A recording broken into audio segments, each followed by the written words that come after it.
अस्सलाम वालेकुम रहमतुल्लाह।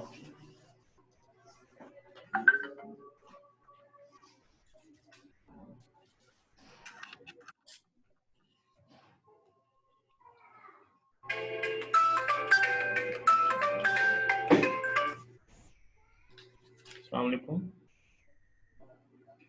अल्लाह का शुक्र। हाँ जी, क्या हाल है जान भाई? ठीक हो गया, कल इंशाल्लाह होगा। ओके।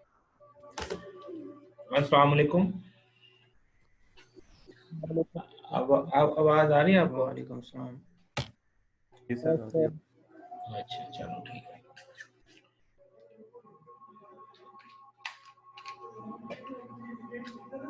अच्छा भाई, ये लेक्चर जो था SDLC वाला, ये कितना हो गया था आपका?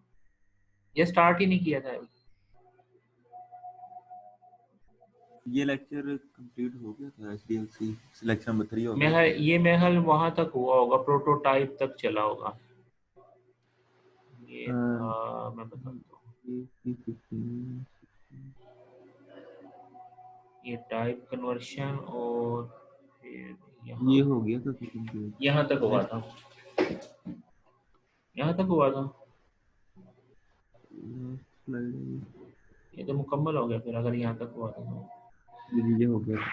ये मुकम्मल हो गया। फोर्थ था शायद। जी सर। हाँ, ये प्रोसेस में था। ठीक हो, ये हुआ था आपका स्टार्ट के नहीं?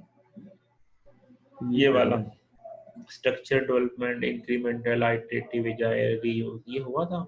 वाटरफॉल मॉडल, क्यों भाई? आई थिंक हुआ था, लेकिन ये करवा दें। नहीं, आपने याद नहीं है आपको? ये यहाँ तक हुआ होगा, अगर हुआ था, अगर स्टार्ट हुआ तो फिर यहाँ तक चला था प्रोटोटाइप मॉडल। ये आपने यहाँ तक ये किया था। नहीं, ये साइड आई थिंक इसके ऊपर हुआ स्टार्ट किया था, ये हुआ था V&V model, application of waterfall.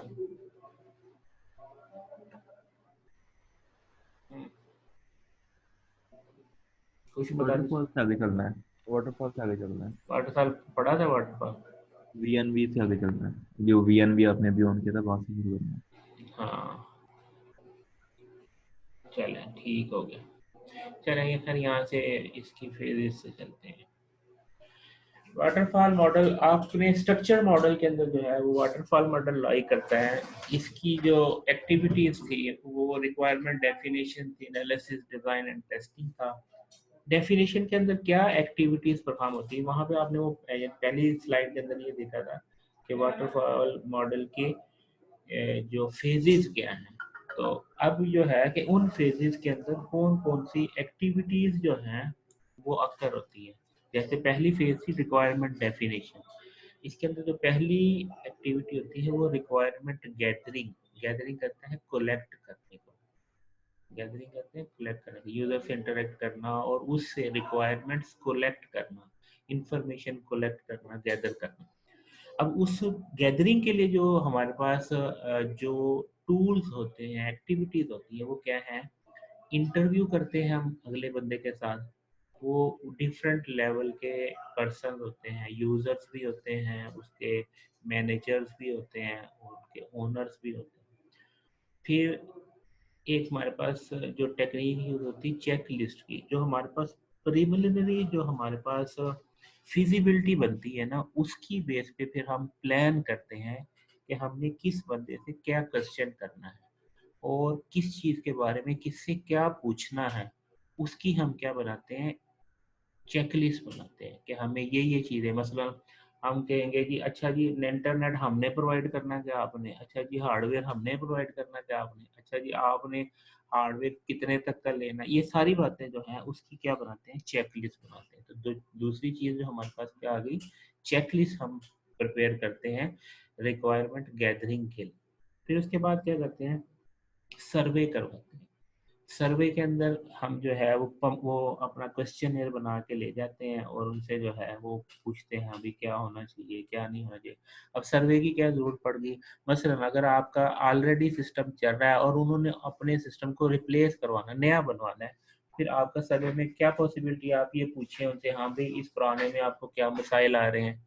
तो अब एक एक से पूछना, तो एक एक का तो इंटरव्यू करना मुश्किल हो जाएगा। तो उसकी वजह क्या है कि जितने भी उस सॉफ्टवेयर को यूज करने वाले बंदे हैं उनसे सर्वे करवा लें। तो फिर आप क्या बनाते हैं, एक सर्वे फॉर्म बनाते हैं, एक जो है आपका क्वेश्चनियर बनाते हैं जिसके अंदर आप चीज़ों के बारे में पूछते हैं। ठीक है जी। उसके बाद है joint application development activities, joint Z session करवाते हैं। इसके अंदर क्या करते हैं, आप डेवलपर को भी बिठाते हैं, आप यूजर को भी बिठाते हैं, आप ओनर को भी बिठाते हैं, यानी जो जो उस एक्टिविटी से रेलेवेंट बंदे हैं उनको बिठा के आप रिक्वायरमेंट को उसको मेच्योर कर रहे होते हैं। इसको क्या कहते हैं, जेड सेशन। फिर सिनेरियोज बनाते हैं। सिनेरियोज क्या, आप कहेंगे अच्छा इस तरह सिनेरियो हो तो क्या काम होगा, इस तरह सिनेरियो होगा। तो आप रिक्वायरमेंट को फ्लोरिश करने के लिए सिनेरियोज बनाते हैं। स्टोरी बोर्ड बना, स्टोरी बोर्ड क्या होता है, जिसके अंदर रिक्वायरमेंट एक बोर्ड के ऊपर सारी लिख दी जाती है। फिर उस रिक्वायरमेंट को मिच्योर कैसे किया जाता है, डेवलपर का अपना एक्सपीरियंस होता है, वो जब उन रिक्वायरमेंट को देखता है, जब वो इम्प्लीमेंट कर रहा होता है, तो वो वहाँ पे राइज करता है कि इससे रेलेवेंट ये चीज़ भी होनी चाहिए, इससे रेलेवेंट ये चीज़ भी होनी चाहिए। इसी तरीके से CRC कार्ड है। CRC कार्ड के अंदर क्या होता है कि एक मुख्तलिफ कार्ड बना दिए जाते हैं कि ये फला पर्टिकुलर एरिया की रिक्वायरमेंट इसमें है, पर्टिकुलर की इसमें है, यानी उस कैटेगरी वाइज जो है रिक्वायरमेंट्स को कार्ड के ऊपर लिख जाते हैं। तो क्या कहते हैं, CRC कार्ड कहते हैं। और फिर वो कार्ड्स जो है वो डेवलपर टीम के अंदर डिस्ट्रीब्यूट कर देते हैं। तो उनकी मदद से भी जो है फिर वहाँ पे जो है जब वो कार्ड्स की फॉर्म में आता है, जब उनकी कैटेगराइजेशन की जाती है, तो वहाँ पे भी पता चलता है कि अच्छा अगर ये काम है इसके साथ तो ये भी होना चाहिए। तो उससे भी जो आपकी रिक्वायरमेंट क्या है, मिच्योर होती है। ठीक है। उसके अलावा फिर बाद दफा ये होता है कि यूजर को समझ ही नहीं आ रही होती कि अच्छा आप क्या करेंगे, आप क्या चेंज लाएंगे। तो उसको समझाने के लिए आप प्रोटोटाइप बनाते हैं। प्रोटोटाइप क्या होते हैं कि छोटे छोटे प्रोग्राम होते हैं जिसके अंदर एक्चुअल एक्टिविटी, एक्चुअल इम्प्लीमेंटेशन नहीं होती, लेकिन GUI और कुछ इस तरीके से आप उसको बना के थोड़ा सा डेमोस्ट्रेशन दे देते हैं, डेमो सॉफ्टवेयर बना देते हैं कि अच्छा आपका सॉफ्टवेयर कुछ इस तरह का हो। इसी तरीके से रिपरेटरी ग्रिड आती है। ग्रिड के अंदर क्या आता है कि आप डिफरेंट रिक्वायरमेंट्स का एनालिसिस करते हैं कि इनका आपस में क्या इंटरेक्शन है, क्या डिपेंडेंसी है। तो आप उसको जो है वो रिपरेटरी ग्रिड बनाते हैं, जिसकी मदद से फिर वहाँ पे भी चीज़ें क्लियर होती हैं कि अगर ये रिक्वायरमेंट है इसके नतीजे में ये चीज़ें ऐड होगी, ये डिलीट होगी। फिर एनालाइज एंड एग्जिस्टिंग डॉक्यूमेंट। अगर कोई आपके पास पुराना सिस्टम है जिसको आपने रिप्लेस करना, तो उसकी डॉक्यूमेंटेशन होगी। तो फिर डॉक्यूमेंटेशन रीड करके भी आप देखते हैं कि अच्छा नए में क्या चीज़ें होनी चाहिए। इसी तरीके से इथनोग्राफी भी देखा जाता है। इथनोग्राफी कहते हैं कि कौन से इलाके के लोग हैं, कौन से इलाके के लोग हैं, उनकी क्या ट्रेडिशंस हैं, क्या नॉर्म्स हैं। उन नॉर्म्स को सामने रखते हुए उनकी इस तरह की रिक्वायरमेंट होगी। वो चीज़ें भी जो है रिक्वायरमेंट को गैदर करने में हेल्प करती हैं। उसके बाद है रिक्वायरमेंट एनालिसिस। तो आप क्या बनाते हैं, डिपेंडेंसी मैट्रिक्स बनाते हैं जिसमें एक रिक्वायरमेंट की दूसरे के अंदर डिपेंडेंसी वगैरह बताई जाती है। फिर SMS डॉक्यूमेंट बनाते हैं जो क्या होता है, रिफाइंड फॉर्म के अंदर आपकी रिक्वायरमेंट होती है, जिसको सॉफ्टवेयर रिक्वायरमेंट स्पेसिफिकेशन डॉक्यूमेंट कहते हैं। उसके बाद सिस्टम डिजाइन के अंदर यानी रिक्वायरमेंट एनालिसिस के अंदर दो डॉक्यूमेंट बनते हैं, डिपेंडेंसी मैट्रिक्स बनता है और SMS डॉक्यूमेंट बनता है। और डिजाइन के अंदर आपकी conceptual models, logical model, physical model, relational model, data flow model, design model बनते हैं। ठीक है। और उसके बाद टेस्टिंग के अंदर यूनिट टेस्टिंग के आप फिर वो टेस्ट केसेस लिखते हैं, यूनिट टेस्टिंग के, इंटीग्रेशन टेस्टिंग के, सिस्टम और एक्सेप्टेंस टेस्टिंग के। टेस्ट प्लान बनाते हैं, टेस्ट केसेस बनाते हैं और इम्प्लीमेंट टेस्ट केसेस करते हैं, ये एक्टिविटी। अब यहाँ पे जो है टेस्ट प्लान बनाना, test plan is itself an activity कि तो सॉफ्टवेयर के बनाने से पहले ही आप अपने प्लान बना के बैठे होते हैं कि इस जब ये सॉफ्टवेयर बन जाएगा इसमें हमने क्या क्या चीज़ें चेक करनी है, टेस्ट प्लान। ठीक है। फिर उसके टेस्ट केसेस बनाते हैं, क्या फलां एरिया के लिए ये टेस्ट केस बनेंगे, फलां के लिए ये बनेंगे। वो चीज़ें आपकी उसी में बन जाती है। एक कंसेप्चुअल की एग्जांपल ये भी शायद आप लोगों ने थोड़ी बहुत की थी, context model, system architecture, block diagram. Logical के अंदर आपकी डोमेन मॉडल आ गया, यूज मॉडल आ गया, सीक्वेंस डायग्राम आ गई, क्लास डायग्राम। फिजिकल के अंदर आपकी डिजाइन क्लास डायग्राम सब, तो डेटाबेस स्कीमा वगैरह आ गया। ठीक है जी। अब इसके बेनिफिट्स क्या है?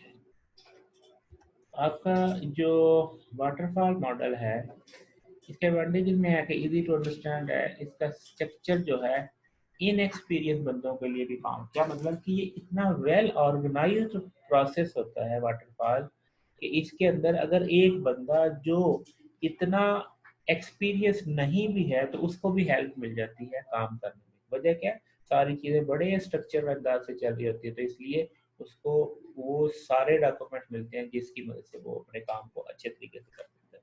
तो इन एक्सपीरियंस बंदे के लिए, स्टाफ के लिए जो है वो एनवायरनमेंट अच्छा मिल जाए। माइलस्टोन और वेल अंडरस्टूड चीज़ें पहले से क्लियर होती हैं। Staff requirement, set requirement, stability requirement already stable form में होती है। ये नहीं होता कि बनाने के बाद कहेगा हो ये ऐसे नहीं करना था, वैसे करना था, वो चीज़ नहीं होती। गुड फॉर मैनेजमेंट कंट्रोल, इसका मतलब ये है कि आपको किसी भी लम्हे पे सॉफ्टवेयर को कंट्रोल करना और उसको प्रोडिक्ट करना कि ये सही टाइम पे चल रहा है कि नहीं, लेट तो नहीं होगा, ज़्यादा उसमें ओवर बजट तो नहीं होगा, वो सारी चीज़ें नज़र आ रही होती हैं, आप उसको ट्रैक कर सकते हैं। अच्छा, डिसएडवांटेजेस क्या है? All requirement must be known, अगर रिक्वायरमेंट सारी पता नहीं है तो फिर मसला करेगा। ये तो आपको पहले ही बनाने से पहले रिक्वायरमेंट मेच्योर होनी चाहिए, फर्म होनी चाहिए। डिलीवरेबल जो है वो फ्रोजन फॉर्म में होता है। फ्रोजन फॉर्म का क्या मतलब? मतलब आप यूजर के पास गए, उससे रिक्वायरमेंट ली, उसके बाद जो है वो सॉफ्टवेयर बनाना शुरू कर दिया। तो अब वो यूजर जो है, अब वो उसके लिए वो ब्लैक स्क्रीन आ गई कि अब वो 6 महीने के बाद, साल के बाद उसको कहते हैं भी तुम्हारा सॉफ्टवेयर बन गया। तो वो पैसिव मोड में चला जाएगा, यानी आपकी जो ये जो आपकी डिलीवरेबल चीज है वो फ्रोजन हो जाती है। ठीक है। उसके बाद है रिफ्लेक्ट प्रॉब्लम सॉल्विंग में, nature of software development, iteration of phases इसमें नहीं होती। आइट्रेशन मीन कि आप थोड़ा थोड़ा यूजर को बना बना के दे रहे थे, वो किस्सा नहीं होता। और फिर जो सारे जो मॉड्यूल बन जाते हैं तो सबको जोड़ना एक इश्यू बन जाता है कि वो इतना बड़ा सॉफ्टवेयर को कंबाइन करना, इट्स अ बिग बैन। और इसके अंदर ये कस्टमर के लिए ये प्रोविजन नहीं होती कि वो देख सके भी काम सही चल रहा है, मेरे मुताबिक चल रहा है कि नहीं। वो अचानक जब देखता है तो उसको या हाँ कहेगा या ना कहेगा। तो प्रॉब्लम अगर you can only go back to last phase but further, तो जब कोई प्रॉब्लम होता है तो आप उसको पिछली स्टेज पे जाके उसको जो है वो फिक्स कर लेते हैं। अच्छा भी, इसके बाद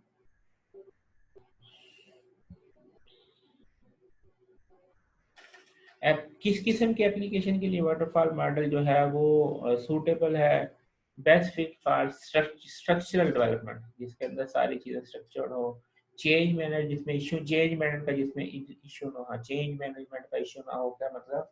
चेंज मैनेजमेंट ये कहता है कि अगर चेंज मैनेजमेंट, थोड़ा सा ओवरव्यू ले लेंगे। मसला अगर आपको आपको सॉफ्टवेयर के अंदर किसी भी फेज पे चेंज करनी पड़े तो उस चेंज को आप रिफ्लेक्ट कर सके। कहाँ रिफ्लेक्ट कर सके? मतलब अगर फर्स्ट किया कोड में चेंज किया तो उसकी उसकी रिफ्लेक्शन उसके डिज़ाइन में भी हो, उसकी रिफ्लेक्शन उसकी एसएलएस डॉक्यूमेंट में भी हो, उसकी रिफ्लेक्शन टेस्ट केसेस में भी हो। इसको कहते हैं चेंज मैनेजमेंट।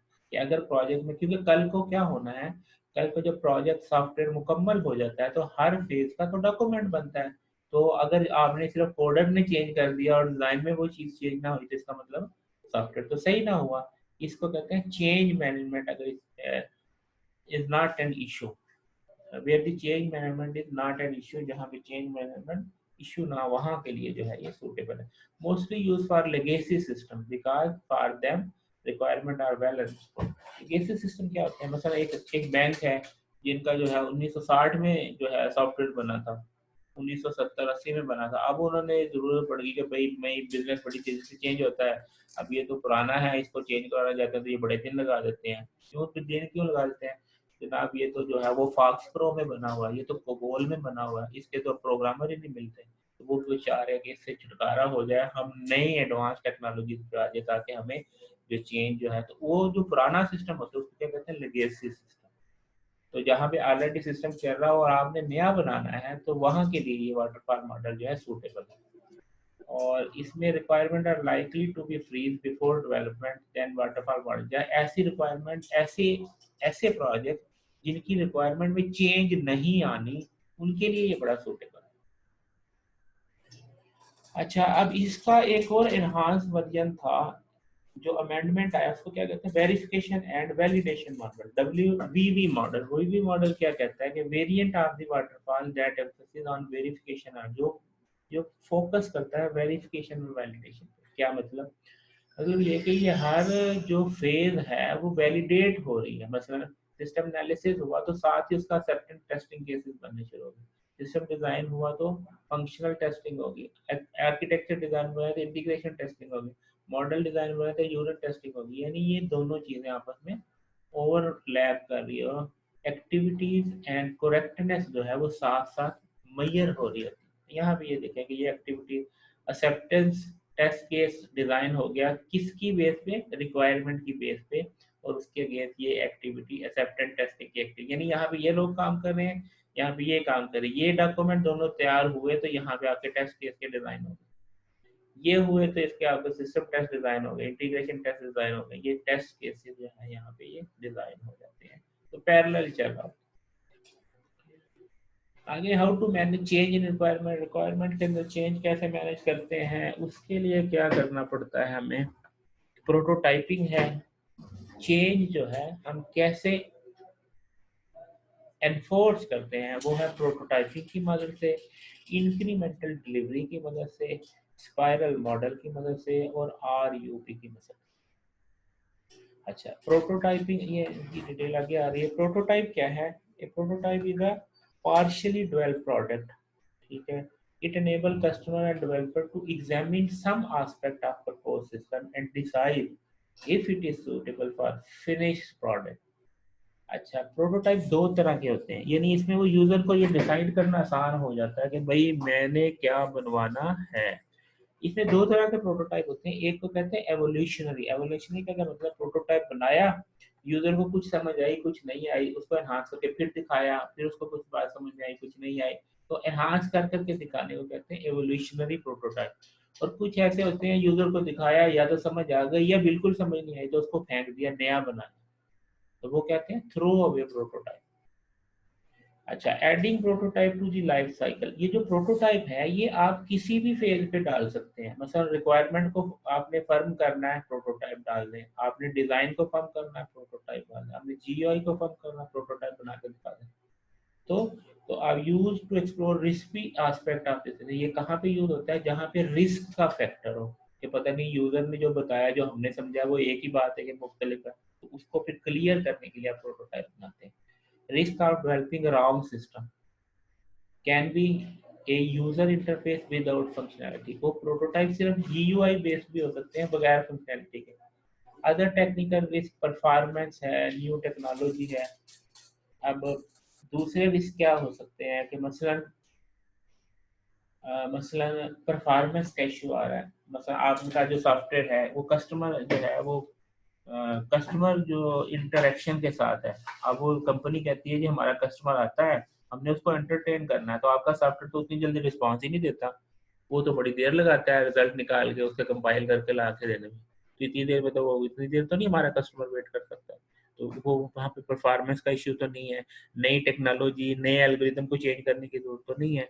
तो ये देखने वाली बात, उस तरह की जगह पे आप फिर आप प्रोटोटाइप दिखा देते कि भाई ये इतनी देर में चलेगा, तो वो कहता है ठीक है जी एक्सेप्टेबल है, तो ठीक है, इसका मतलब रिस्क फैक्टर कम हो गया। अदरवाइज आपको वो चेंज करनी पड़ेगी जिससे उसके रेजर्वेशन खत्म हो। उसके बाद रिक्वायरमेंट की एलिसिटेशन और वैलिडेशन के अंदर भी हेल्प हो सकती है कि रिक्वायरमेंट को कंफर्म करना है कि भाई आप यही कह रहे हैं ना, जो हमने आपने जो बात बताया इसके मतलब तो ये चीज बनेगी, तो वो कहेगा ये तो नहीं मैंने कहा, तो फिर वो प्रोटोटाइप से इस बात को क्लियर कर लिया। प्रोटोटाइपिंग के स्टेप्स क्या हैं, prototyping step है, preliminary project plan is developed, a partial high level paper model is created, model is source of partial requirement specification, prototype is built with basic and critical function, the designer builds the database, the user interface, the algorithmic function। They design and demonstrate the prototype. The user evaluates for problem and suggestion improvement. This loop continue until the user. यानी ये वो सारी phases हैं जिनसे go through होके prototyping का process मुकम्मल होता है। इसमें कोई ऐसी बात तो नहीं जो बात समझ ना आ रही हो? एक मरतबा देख लें। अगर कोई बात नहीं समझ आ रही तो पूछ लें।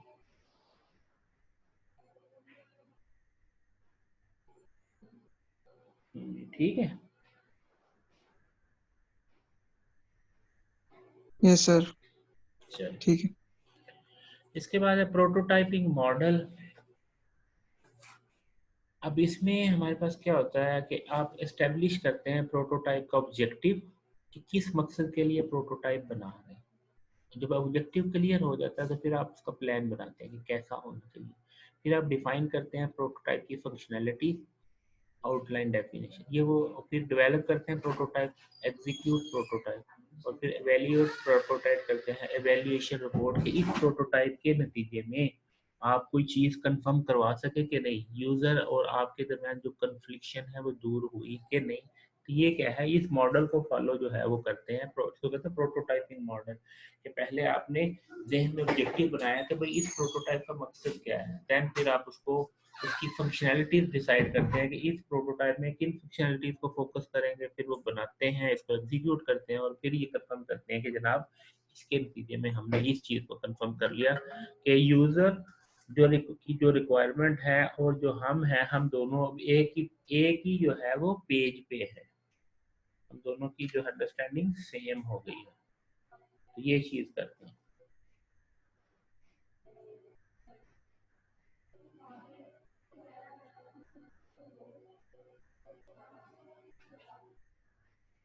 अच्छा जी, इसके बाद है प्रोटोटाइपिंग मॉडल के एडवांटेजेस और डिसएडवांटेजेस क्या है। Customer can see the system requirement as they are being gathered, developer learn from customer, more accurate end product, unexpected requirement accommodated, allow for flexible design, visible sign of progress, interaction with the prototype, simulates awareness of additional needed functionality।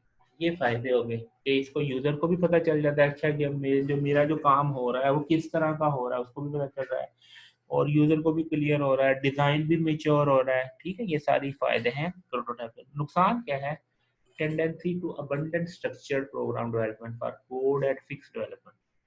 काम extra करना पड़ता है, prototype भी तो coding ही है ना, code ज्यादा करना पड़ता है, फिक्स डेवलपमेंट ज्यादा करनी पड़ती है,